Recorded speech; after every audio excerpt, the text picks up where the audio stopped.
Thank you. I'm delighted to be there too. Actually, I was asked to say a few words, and I was trying to think about what I was going to say, and then I had these crutches. I broke my ankle at Christmas, and I thought that maybe there would be some links between the crutches, Pierre de Coubertin, and geometry.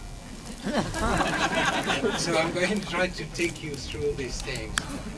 The crutches, that they make me think about these extraordinary athletes, those who are handicapped and that you're going to see this summer, and who are, fighting against their handicap to win and to take part and to be the best of themselves.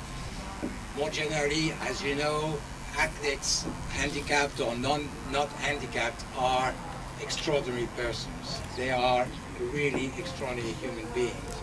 And why are they that? This simply because they have been able to combine will and physical expertise.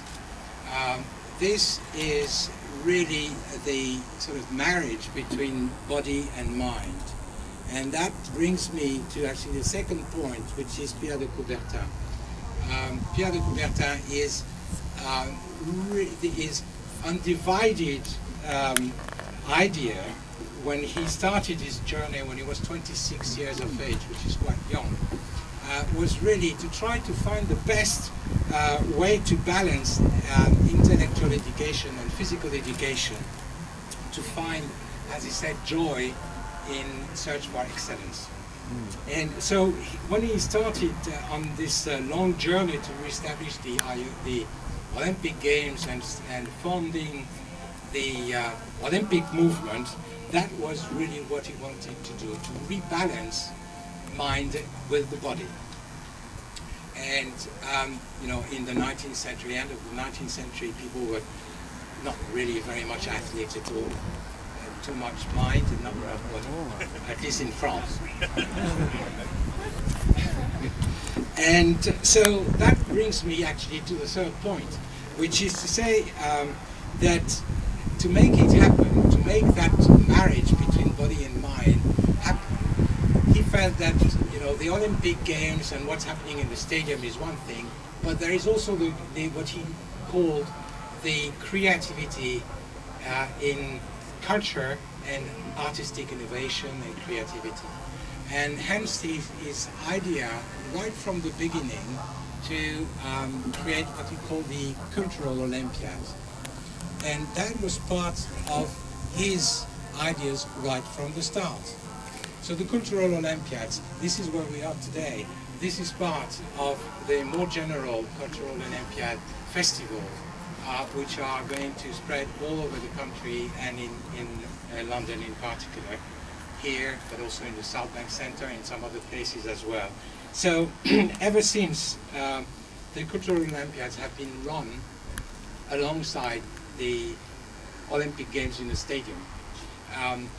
Now some countries, the host countries, usually through the opening and the closing ceremonies show their cultural values to the world. Here in England, you've done much better than that, and you've done it with panache, and this is what I want to say. This is to actually bring the cultural Olympiads to the country and everywhere, through inviting young artists from all over the world to participate in those festivals in 2012. And of course, that brings me to Félicie. And this is in total alignment to the wildest dreams of Pierre de Coubertin, that we are here to celebrate the artistic creativity of young Félicie, a French artist, and her geometry sculpture.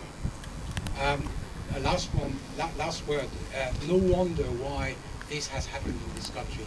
You might not know, but when he was 26, Pierre de Coubertin, the first trip he did was to go across the channel to Great Britain, to meet people in rugby school, to go to Winchester University, and to go to Marchwenlock, where the old Dr. Brooke, who was the first Olympian, had the same ideas as him. So it's full circle. Thank you very much.